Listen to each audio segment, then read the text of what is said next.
Hello, I'm Reggie Turner, and I'm here with Andy Overton and Jim Miller. The FlipSide starts right now.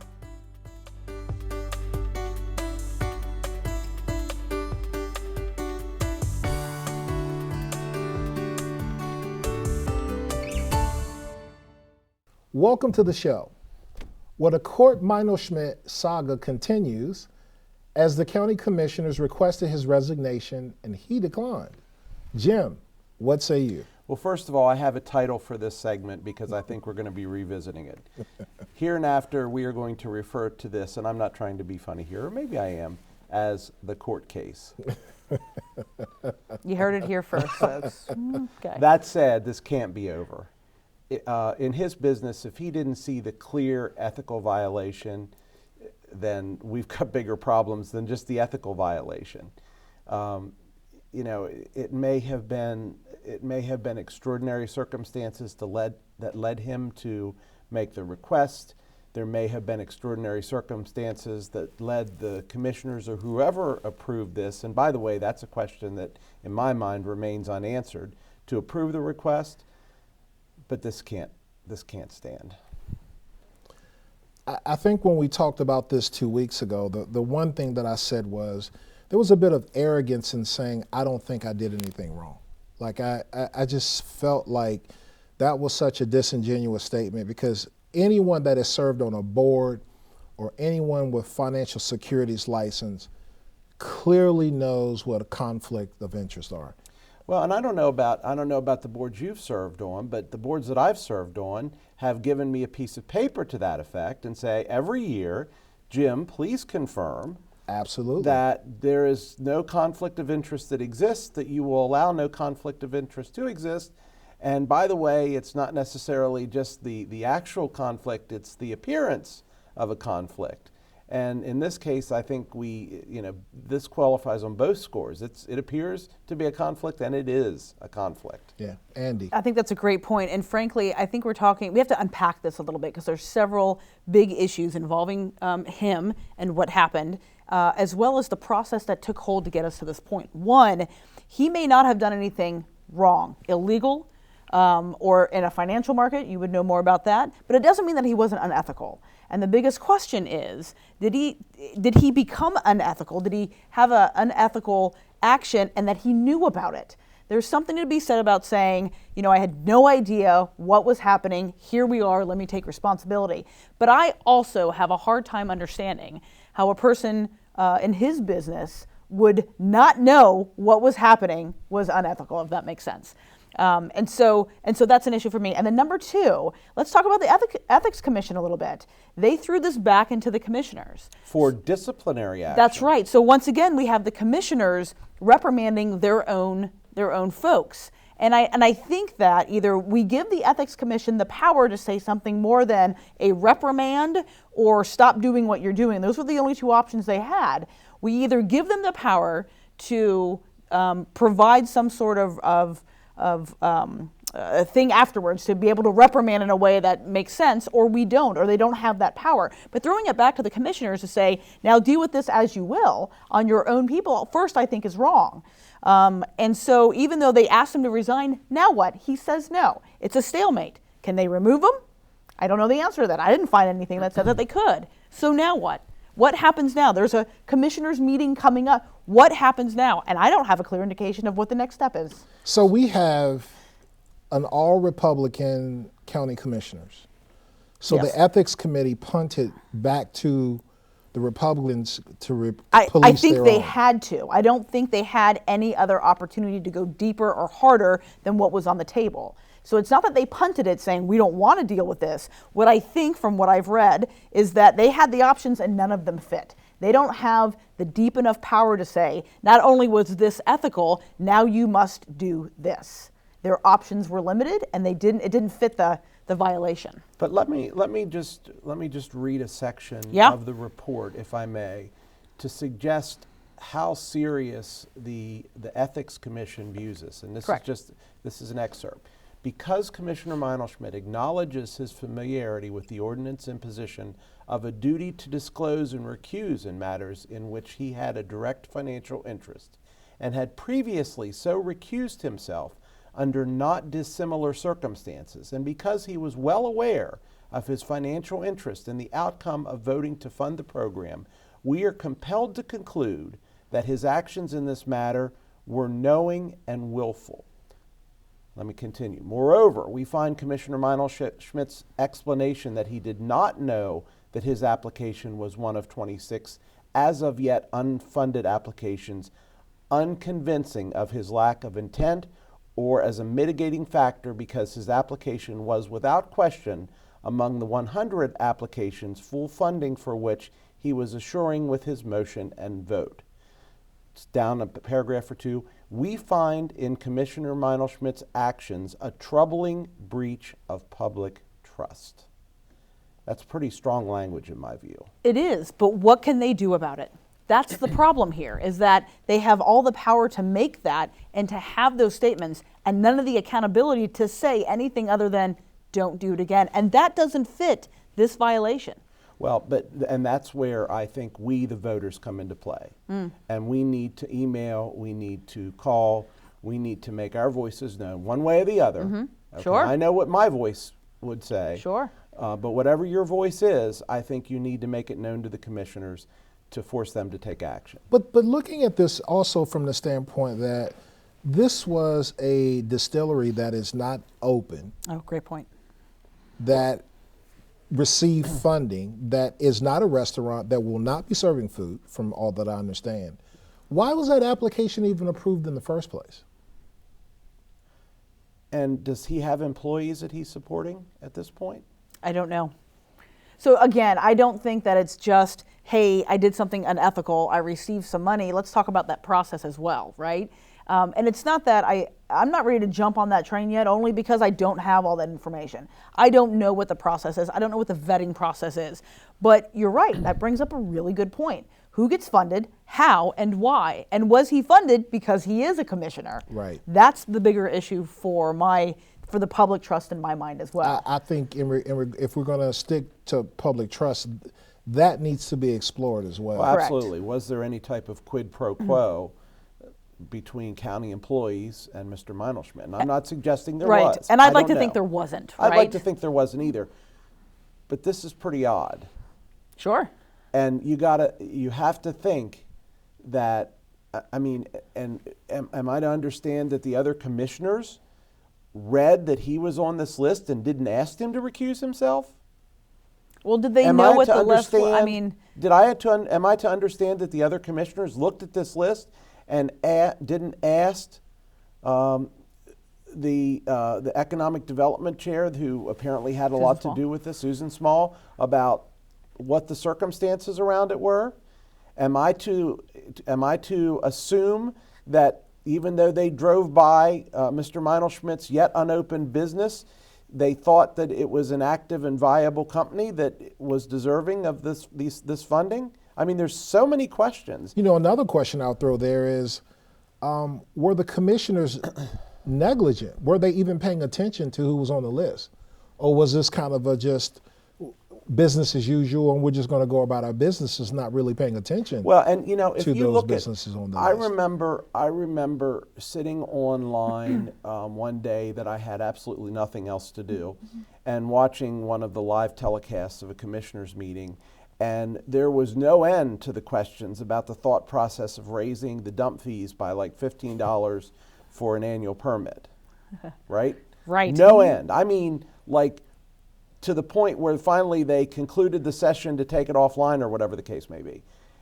And yet we have millions of dollars of this funding that, if we believe the story that, at least that I'm getting from it, nobody looked. So I think the issue is that we have a breakdown in process and understanding. It's entirely possible that our commissioner said, we need to get this money into the hands of our public right now, and maybe did not do the due diligence, or left it in someone else's hand and they didn't do the due diligence.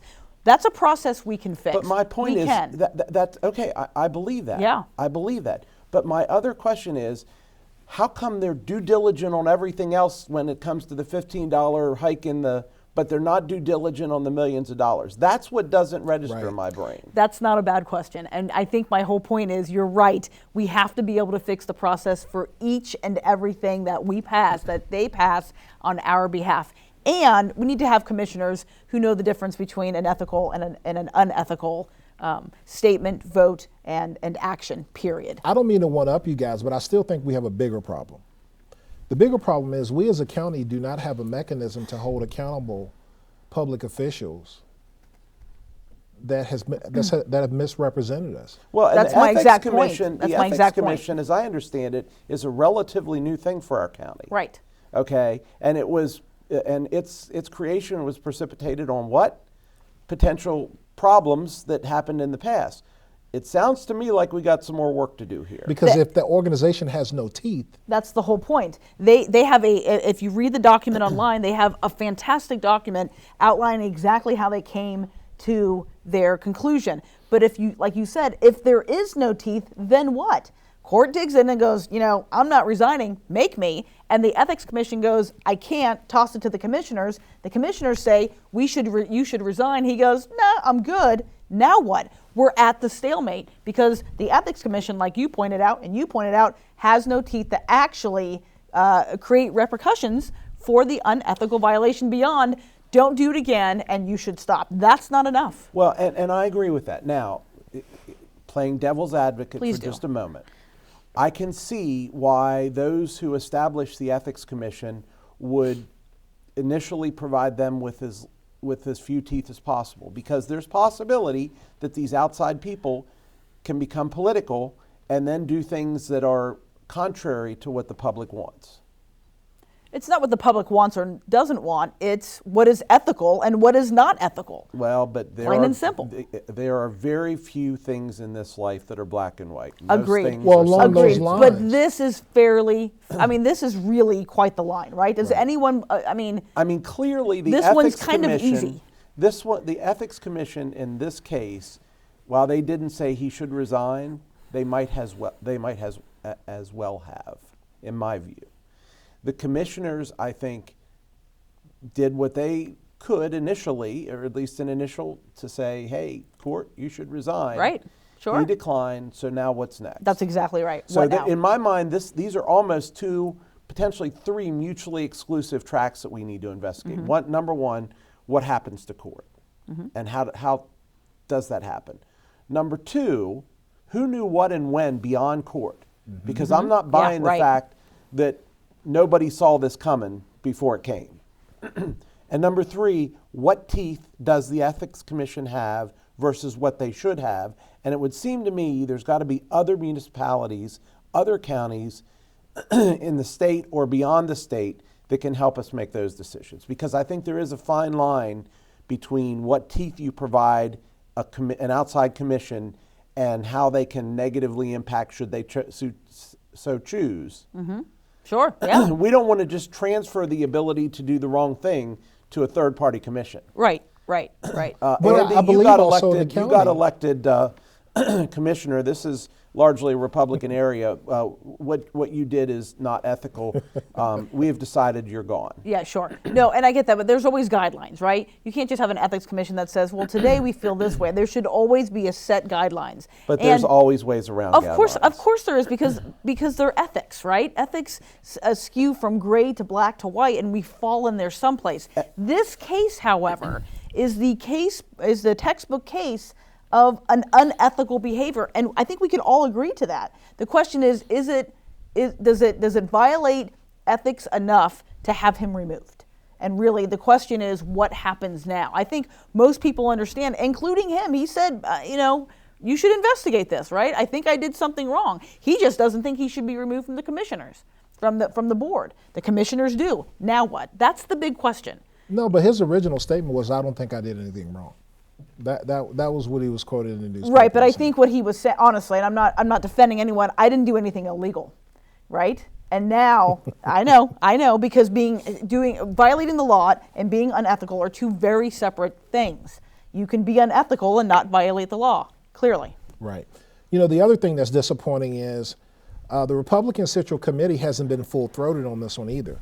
they've danced around this on their social media page. I just know that when the Board of Education member made some comments, they went on a campaign where they were ready to march, they were ready to organize to make sure that she was removed. And in this one, they're kind of hands off, saying, hey, email here if you think that he should be removed, but if you support him, email here also. Like, at some point, like, the Republicans need to police their own. I mean, I understand that they control politics in our county, but this just doesn't bode well for us. Well, this in my mind should not be about politics at all. This should be about basic ethics, as you suggested. This is just wrong. And if you didn't know that was wrong, that's a huge, huge problem in my view. I agree. Up next, the impeachment is over, but there are lingering questions about the Capitol riot that some want answered. Stay tuned for that story up next. Welcome back. Many are asking about the inquiry into the Capitol riots. Andy, what is the goal here in regards to that? To figure out exactly how deep this goes within our democracy and in our country. This isn't just about January 6th. It's not just about a couple thousand people desecrating our Senate and our democracy. This whatever that movement is has been building for months and for years, and I think it's a good idea to get a hold of what is actually underlying, so that we can make sure that our capital or any other part of our democracy is not assaulted again. So yeah, the American people need more information about the how and the why of January 6th. You know, in the social media feeds that I follow and what I read, it seems to me that there's a significant number of Americans that see this as patriotic, which is scary to me. See what is patriotic? The riots? The riots. The riots and the march on the Capitol as patriotic. Well, yeah. I'm going to question that, and I'll question it from one.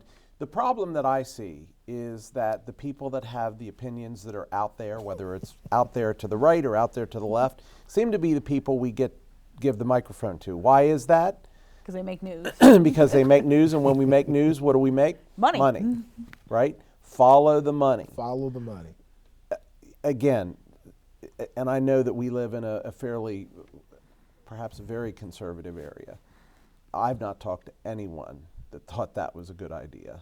And I've not, you know, I talk to people that don't draw the direct line between former President Trump and what happened. I talk to people that draw an absolute direct line and everywhere in between. But nobody that I talk to thinks that that was a good idea. Nobody thinks it was a good idea about any of the riots we've experienced, this one in particular, because it was at the center of our democracy. But I'm hard-pressed to believe, you know, there are a lot of people that go out and say, most Americans think, you know, and we've not done a poll. I don't think we have that data. And I think it's problematic when you see on social media posts people that say that. I agree. And it sounds like the Democrats are looking for a 9/11 style commission. Well, I think both parties, I've heard from both parties, specifically on Sunday TV, that both parties are joining. Now, again, it's pieces and parts of both parties. There are more Democrats than there are Republicans. Go figure.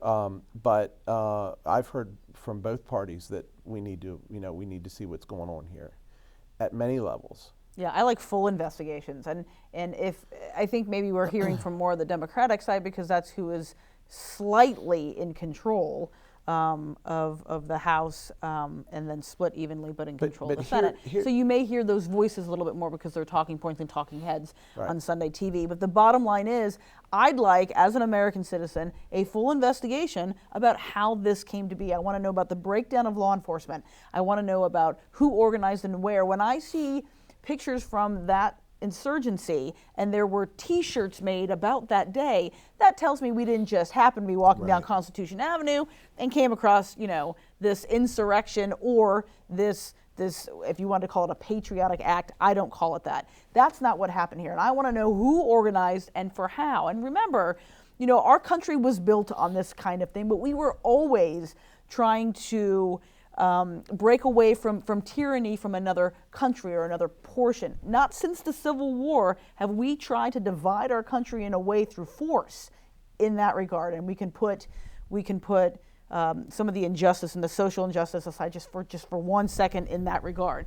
We have never had anybody storm up to the Capitol and say, I'm going to change your vote by standing in the rotunda and screaming and yelling and asking to hang our vice president and asking where Nancy Pelosi's office is and being able to terrify folks there. That doesn't happen. Why? Because we vote in this country. And I did read a report that said many of the individuals that folks have interviewed who were at the Capitol did not cast a vote, yet was there to reverse an election. That baffles me. Well, it doesn't baffle me at all. Often those that are least involved in the hard work of the process are the first to take arms and rise up against their perceived injustice. You know, my theory has always been if you can't take the time to vote, then shut your pie hole. But unfortunately, that's not what many do, and I think I ask that question on social media a lot. I don't get involved in the political arguments, but when I see particularly problematic posts, I'll say, hey, did you vote last time? No? Okay. Right. Don't care. There's a lot of problems with this that we really need answers to. Number one, this is well funded. Yeah. You know, where did the money come from? How was money funneled in? Bringing people in from different states in regards to this. You know, what avenues are these folks using to communicate to do that? We know Parler and different places they've used. But this just wasn't run-of-the-mill uneducated people. These were doctors, lawyers, police officers, military folks that were storming our Capitol. And I think that alone is really concerning that I think that we need to get to the bottom of. Well, and I think we need to get to the bottom of it without taking 2.5 years and $10 billion, because we don't have that money right now. Right. We need to have, I don't know how you do that in the context of a government that's way too big, but we need to have a speedy investigation and some definitive answers on that, in my view. I just don't know if we're going to get that. I just don't know if you're going to get both sides of the aisle to kind of agree and the posturing. Well, that's the key. There's the key.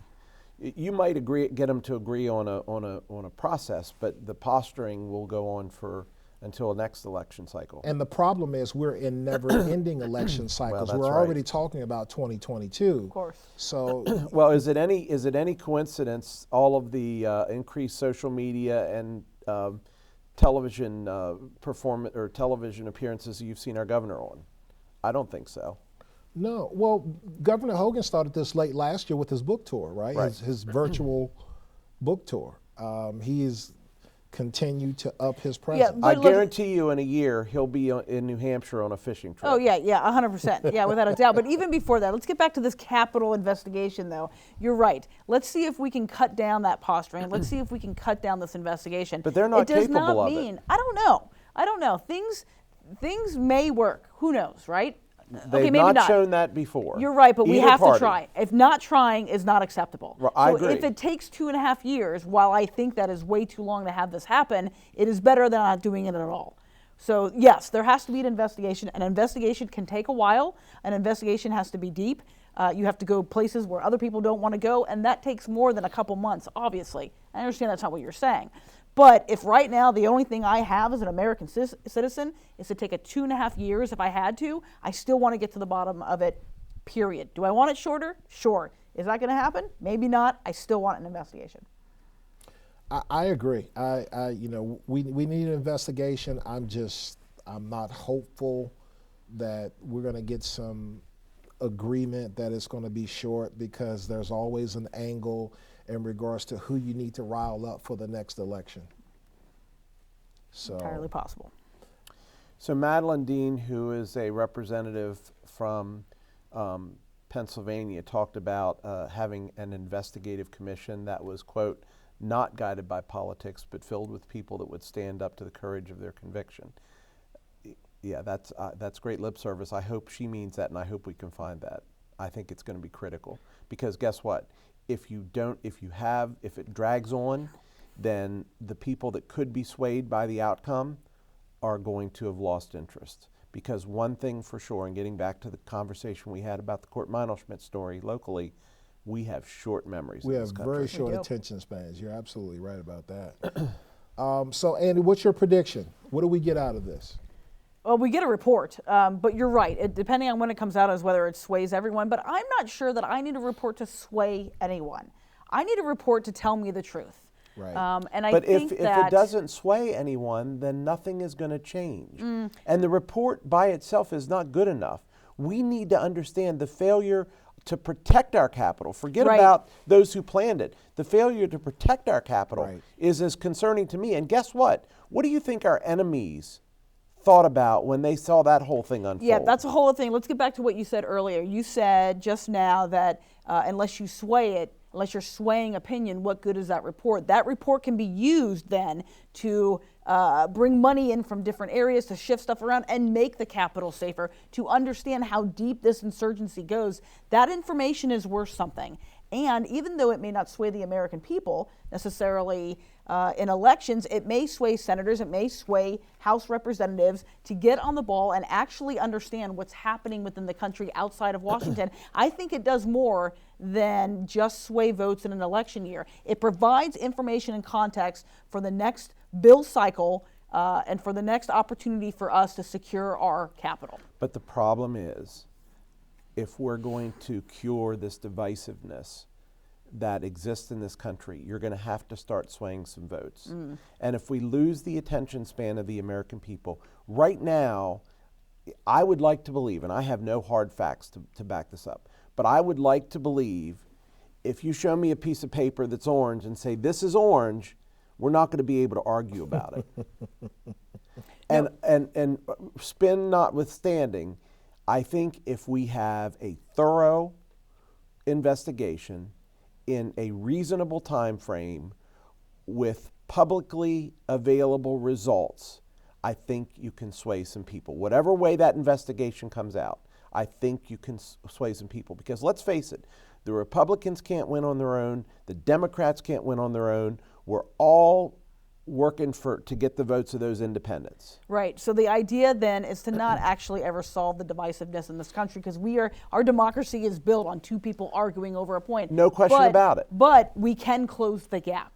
Right? We can close the the gap. So we're going gap. to close the gap, and the only way to do that is, what I'm hearing from you is transparency. Absolutely. Let's do this in a way that people understand the process. We talked about that, what the results are, and what the results are based from. Hard scientific data and facts. And that, whether it comes out in 2.5 years or comes out in the next 6 months, if that's what we have, I truly believe it'll sway somebody. I believe that if it comes out, I think the more succinct the investigation is, the more hearts and minds you can shift with the results. Could be. I guess we'll find out. I think Mark our it's words. still going to be tough, guys. I hate to be the pessimist here, but we have been dealing in alternative facts for the past 4 years. And we're at the height of conspiracy theories as well. We've been dealing with alternative facts since President Clinton. We have been, but it's been heightened. Like, that language is in our, You know, it's like in our vocabulary. We are now. climbing up the crazy ladder. You know, Right. Right. The bring it- Republicans back in the bring it to the 90s front, Jim. Bring it to the front. Let's get all the crazy conspiracy theories out there and say, this is why it's nuts. Yeah. This is why it doesn't work. And then if we don't sway that, well, we can only do so much. we're just in this one-upsman battle, and we've got to stop that. We are. I think it's going to take a while of concentrated fact-based assessments to get us out of where we are right now. And my other point about making the investigation thorough but succinct, we've got a lot of problems in this country.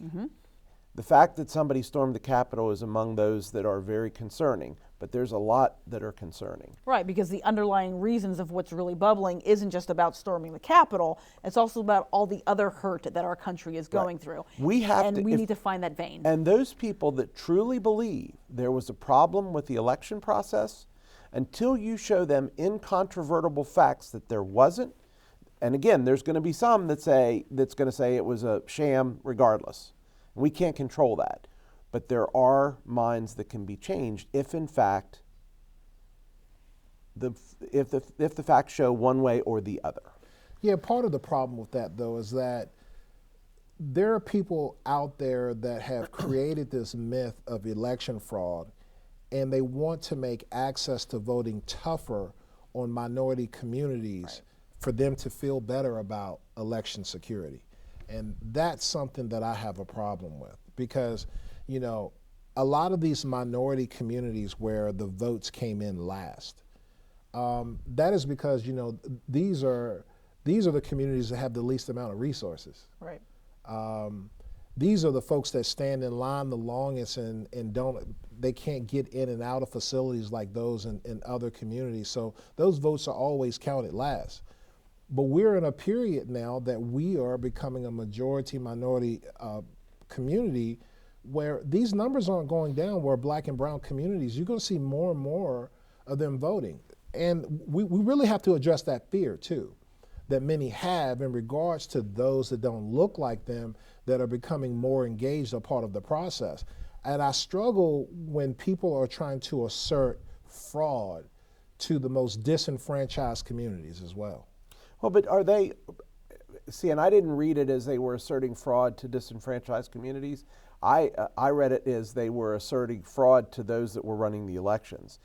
What I heard was the accusation that people were taking the votes wherever and however and whoever cast them and taking them back room and said, well, this county voted, you know, X times for Biden, we're going to times that times 1.4. Or 1.3 was what the Giuliani mayor said, or the Giuliani charge d'affaires said. Right, but still, so there's different branches of these conspiracy theories. Yes. But I understand your theory that if it were to be overturned, it would be overturned by the non-traditional vote, right? Which would be the mail-in votes. It would be the folks who stood outside longer than other people who stood outside. Folks who didn't have to present an ID when they went to vote. And I understand all that. I think what we're all talking about is the same thing with different branches. There is a vein of conspiracy theories that play into white supremacy, that play into disenfranchisement. And once this investigation gets to that heart, you will see those branches come out affecting minority voters, minority majority voters, affecting people who are, what did you call it, climbing the crazy ladder earlier with QAnon theories? And you're going to see those branches, but at the heart is what? That's what I want this investigation to get to, and to cut that vein in half and see if we can pull out exactly where the nucleus is. I'm going to take the last word on this. I'm going to make a prediction. We're going to talk about this again. Yay! Next up, a nonprofit grocery store in Hagerstown. Is that a good idea? We'll have more about the story after the break. Okay. Welcome back. There's been an effort for more than a year to introduce a nonprofit grocery store in Hagerstown. Specifically, they have looked in the Jonathan Street community for that, but the entire city is pretty much a food desert. What say you about this, Jim? So I think there's two unique issues here. First of all is the fact that the city is a food desert, which I like that term, and you're absolutely right. For those that don't have transportation, and especially in this time when COVID is an issue, and how safe are we riding on public transportation? Is public, you know, I mean, do we want to get on a bus and that all of those questions. I think that's a huge issue. The concept of a not-for-profit grocery store gives me some trouble, and here's why. It has nothing to do with the fact that I am against a not-for-profit grocery store. I used to be in the grocery business. When I was in college, my first year of college, I spent nights stocking shelves at a grocery store. And I have friends that are in that business. The margin on grocery stores is almost non-existent. On a grocery product, it might be 1%, 2%, 3%. So when we talk about not-for-profit, we have to think about, is it going to generate the volume? Is it going to be able, the goal here, I assume, is to offer lower cost goods, lower than Walmart, lower than, you know, Lidl is, Lidl. Yeah, one of the other ones. I'm just not sure how that works. And while we say not-for-profit, that's one thing. But are we also saying that it's okay that they lose money? Are we expecting this to be a break-even business? and sell goods at a point where the city is not funding them every year? Because unless you're willing for it to be a cost, a net cost every year, I'm just not sure, based on what I know about grocery margins, how that's even possible. I would just say I know a bit about this story. I'm the CEO of the Western Maryland CDC. We are one of the partners that is a part of this, of trying to bring this to the community. As far as the conversations that I've been a part of, there has not been talk about what the business model will look like. And see, that's the problem, because doesn't that have to be the first part? It does. And I've done some research in regards to some of the nonprofit models that are out there. But beyond the business model, here's my issue. In the Jonathan Street community, that was a thriving business community for a long period of time. Since the 18th century, that was a 19th century, that was a thriving business community. Over the years, that has been rezoned to be only residential. So there is not even the ability to put a corner store in that community. So you have basically crippled that community of entrepreneurship without the ability to find fresh foods. And that has been amplified in COVID. And by the way, there used to be a number, not just in the Jonathan Street community, but you look and you can see remnants of a number of old little grocery stores, corner stores all throughout Hagerstown. Right. So, with that, I hope that the city can come up with a solution that can help the residents, and especially of that community. But if it's just a zoning issue, that's pretty easy to solve, isn't it? No, it's also a marketability issue. Like you said, there's not a huge profit margin in grocery stores, right? So to convince a Lidl or a Walmart or a Giant or a Martin's to put a shopping center and spend that money there could be problematic. What I think this model is trying to do is not just provide fresh, perishable goods like fresh vegetables and fruit and dairy products, so the things that you can get not from a 7-Eleven, but it's also to educate the public about eating better, right? Is to have that portion of the public come in this area and not just work the counters, but understand what it takes to make a healthy meal. There were some studies done, and I can't remember them off the top of my head right now, that says that when we start teaching folks how to make proper food, obviously, we can help ourselves, obviously, in our health and in our diet. And if that is going to be a concern in this area, because we've had a food desert for so long, where kids are eating their snacks off of Ho-Hos in 7-Elevens, then we need to also tell people what the difference between a rutabaga and an orange is. We can't just put this type of store in the middle of a place that hasn't had a store in so long and say, have at it. It has to be affordable, and we have to train people about what it means to eat healthy. Well, and that's the collaboration that I don't think Martin's, Walmart, Lidl, anybody else is going to come in and do. Well, and so when they talked in the article that was in the Herald Mail, it was a very good article, by the way. And again, I would never rise against this type of environment. I just want to make sure that we understand what it is we're starting here, and understand what are our expectations of its, I don't want to say profitability, self-sustainability. It just has to sustain, right? Because they also talked in the one of the folks that was speaking about it talked about the fact that they want, where possible, the produce to be preferably from local sources.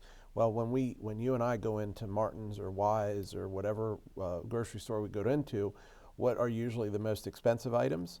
The locally sourced items. Now, I don't understand why that is, but I know that's a fact. Because you can buy them in bulk from a larger farm in Iowa than you can at a smaller farm outside of Maryland. Exactly. So my point is, if we're looking to provide value, because I think unless you provide value to the consumer that is going to be shopping here, there are going to be some consumers, just like a convenience store. Why do we go to a convenience store instead of going to Martin's? Well, because we can get in and out within 5 minutes. No, but guess what? We're going to spend. You buy 2 pieces of pizza for $1 instead of 2 oranges for $1. That's why we go to convenience store. That's why. Or it's right up the street, and I don't mind paying $1.50 extra for my gallon of milk because it's right up the street, and I don't have to drive to the mall or somewhere else.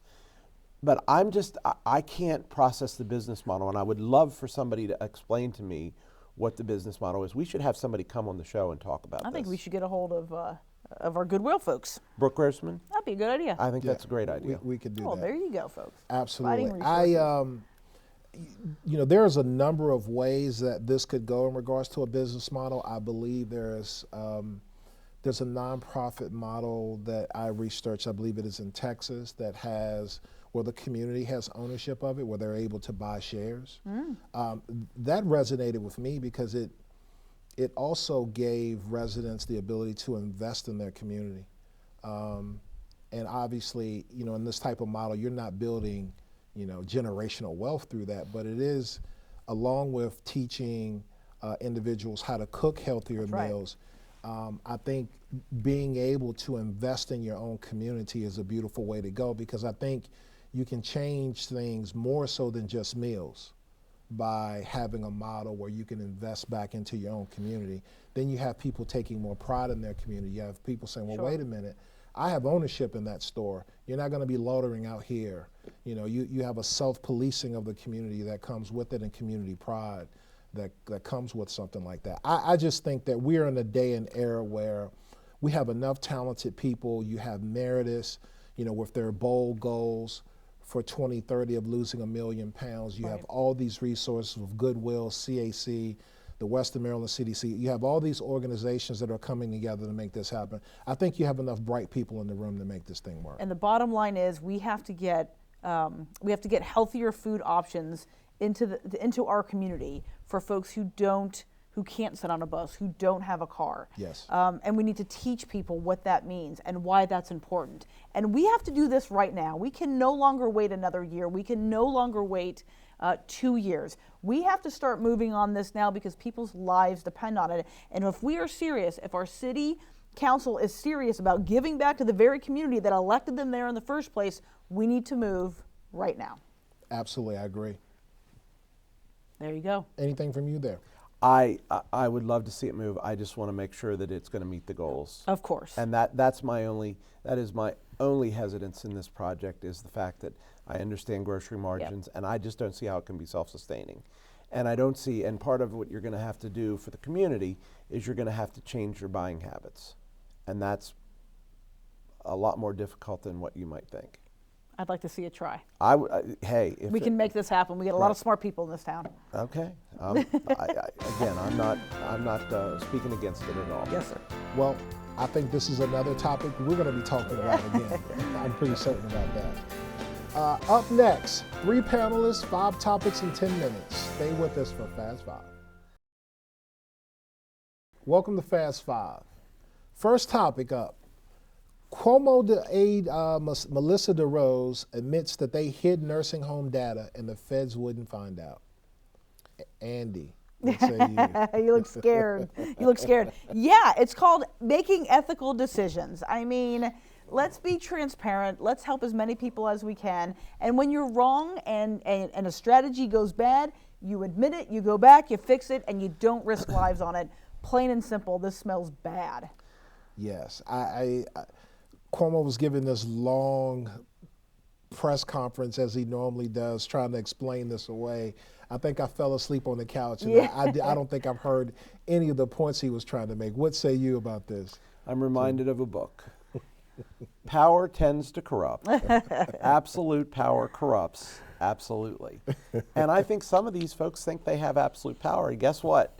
You know, all that we can say about America, this stuff always comes out, right? It may take a while, but it always comes out. And then guess what? The cover-up is worse than the crime. Yes. 100%. So, I think this is a case where I am hopeful that the folks that were involved in this reap what they sow. Yeah. One thing, do you think that we're going to have a 9/11 style commission in regards to our COVID response when this is all over? I don't know. I think what we need to worry about right now is fixing COVID, and then if we still want to have a COVID response, but right now it's not under control. It's going to be studied from higher education folks for the next 150 years. And we're going to talk about that later in this segment, right? About the fact that it may never go away. It may not. What's next? All right. Next up, the Maryland General Assembly overrides the current legislation and firearms check vetoes. What say you, Jim? Yeah, so no surprise. No, not at all. No surprise. This is, is the bill? Yeah, no surprise. I think it's political, and I think that we're in an election cycle, and I think that as we talked about earlier, the Democrats in Maryland have seen that Hogan it has higher aspirations, and are probably starting now. I think that Hogan on the other side has higher aspirations and is looking for this to build support for this, and was hoping that this would fly through. Politics wins both times. In this case, Larry Hogan lost because he doesn't have a majority and never will in the state of Maryland. And I'm a big Kerwin Commission support. I think it's great for our economy down the road, and we can have a whole segment about that. I think today, or not today, but when the veto was overridden, I think education won. $4 billion a year implemented over a 10-year period. How do you feel about that price tag? Yeah, that's pretty expensive. It's not $4 billion a year. No, it's $4 billion over 10 years. Yeah. Oh, it's $4 billion total. Excuse me. Right. Yeah. I didn't hear you say a year, but you're That absolutely right. That would be $40 billion, and that's not cool. Yeah. So $4 billion over What a is 10-year the Maryland period. state budget? It's like, and I know. Not that. I don't know. No, I mean, Yeah. a lot of the Maryland state budget is education, but That's right. yeah, no. I mean, it's $4 billion is a big number. We know from other states in the union, frankly, that throwing money at the education problem isn't always the answer. I think Maryland, and I think it's proven out by statistics, does better than most. But I am not. I think that the Kerwin Commission had a lot of good ideas. I'm not sure whether we can afford all of them.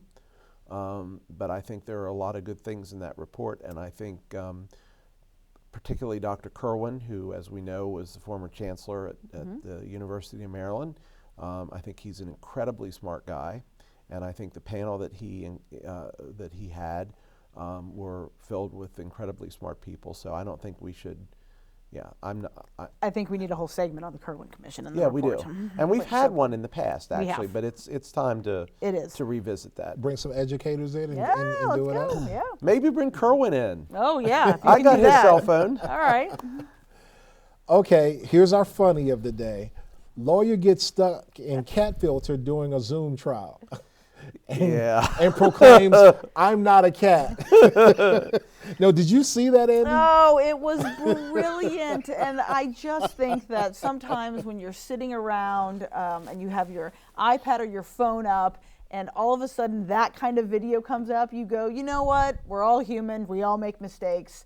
And good on him for saying, "I'm not a cat." So it was great. I think you can only make light of it. That's right. For those that are non-technical, there are filters that you can add now that literally change your face and make you look like something else, in this case a cat. Yep. And when your mouth moves, the cat's mouth moves, and when you move your head, the cat's head moves.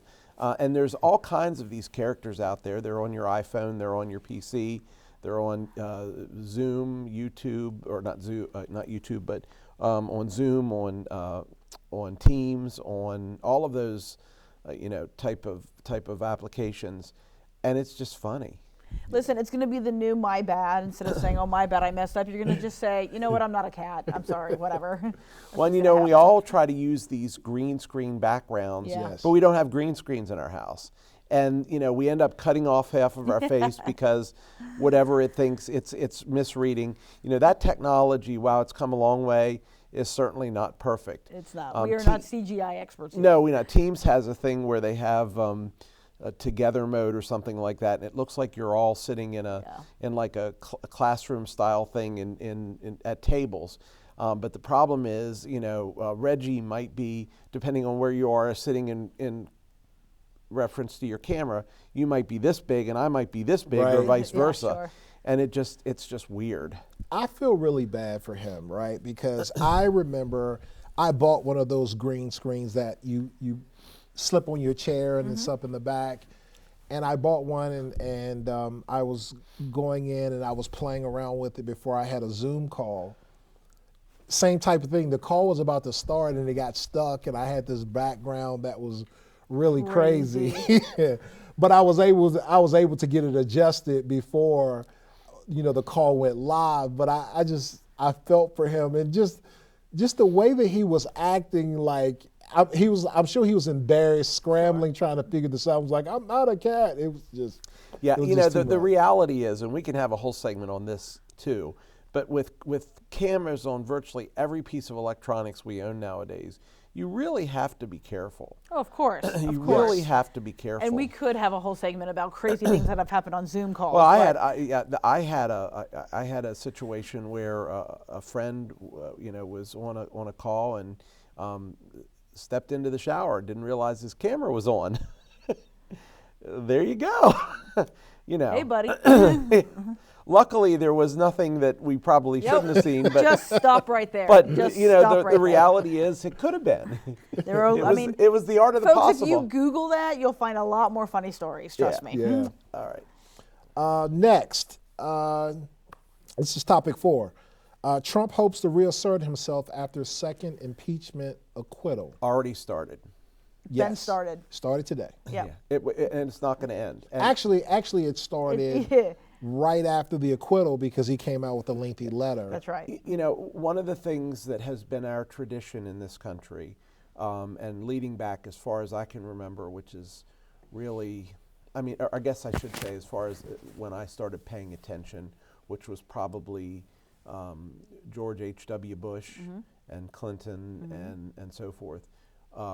And most presidents, when they leave office, there's a period of silence.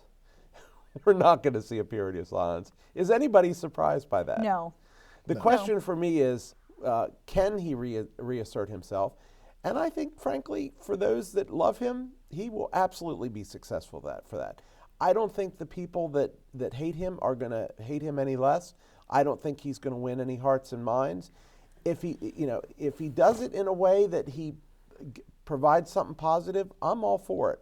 I'm not convinced that's going to happen, but he's going to do it. So we might. It's not a question of if; it's a question of how we react and deal with it. I will work until my dying breath here in Maryland in every legal way possible to make sure that Donald J. Trump is never president again.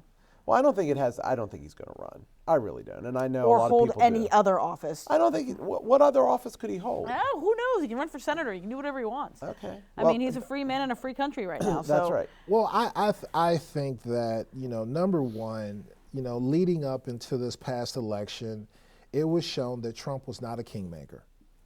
A lot of his candidates were losing. I don't think that trend is going to change in the next 2 years with those that he supports. Just because he puts his thumb on the scales doesn't mean that they're going to be successful candidates.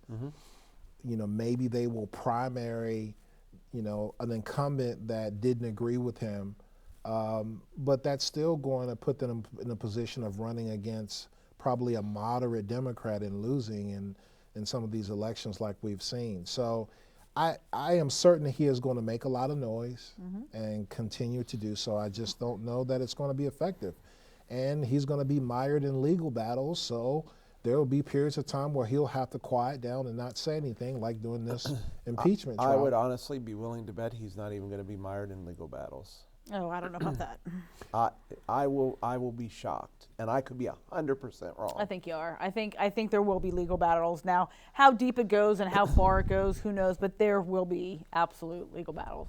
Okay. Yeah, there you go. Yeah. We're going to have to develop. We're going to have to find out. Come back to this. Our favorite lunch spot, and we're going to have a bet on that. I would really like that. Because Thank you. we'll see. Yeah, we'll have to revisit that one as well.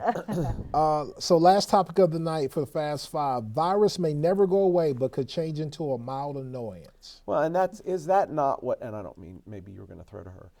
Is that not what's happened with every other pandemic type situation? We're going to learn to deal with it. We're going to learn to live with it. That's just the way this works. Yeah, you know, every scientist who's watching this just said, yeah, that's how viruses work, folks. Right. Like, you don't eradicate them. They mutate, they get different, and we just find ways to move around them and to make sure that whatever effect has on the human body is lessened and hopefully not deadly.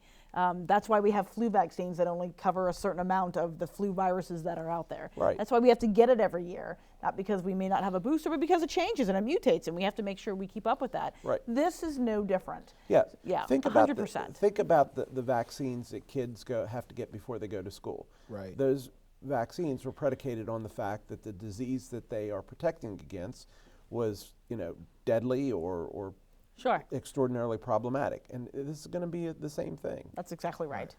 I think the bigger question is that what habits have we changed that will forever be changed? Listen, I have PTSD. I mean, if I walk into a grocery store and somebody sneezes or walks in my direction, I'm walking the other way. And I also realize that I have not been sick, luckily enough, in a year. I didn't get a sinus infection this year. I wasn't down with the flu or even a cold. Now, I'm not saying I want to quarantine in my house for the rest of my life, but I think some of the precautions we took are good everyday habits we need to do. Right. Yeah. Flu numbers are down 100%. this year. Some of the other things we've talked about in previous shows is that, a lot of people may never go back to the office. Yeah, and that has, in my mind, positive repercussions not only from the standpoint of not spreading the disease, but think about the green effect. Oh, sure. Yes. Right. As soon as we were all, when it was a worldwide quarantine for the most part, the smog lifted in India. There were things growing that had never grown before. Right. And I mean, I think what we're seeing though is that we will have a change in habits. We have to, because we have. prices will, and it'll stay, is what I'm saying. Right. And it will stay. But I also think that while nobody wants to be quarantined for the rest of our lives, or maybe some people do, I don't. I think that it's always good to look back and go, we should wash our hands more. We should probably not spend so much time so close to each other for folks we don't know. Let's just be healthier altogether. All right, giving you the last word on that. Thanks, Reggie. That is all the time we have for tonight. We hope that you'll like us on Facebook, follow us on Twitter, and send us your comments to feedback@theflipsidetv.com. That is feedback@theflipsidetv.com. Most importantly, we hope that you'll join us again the next week for another episode of The Flip Side.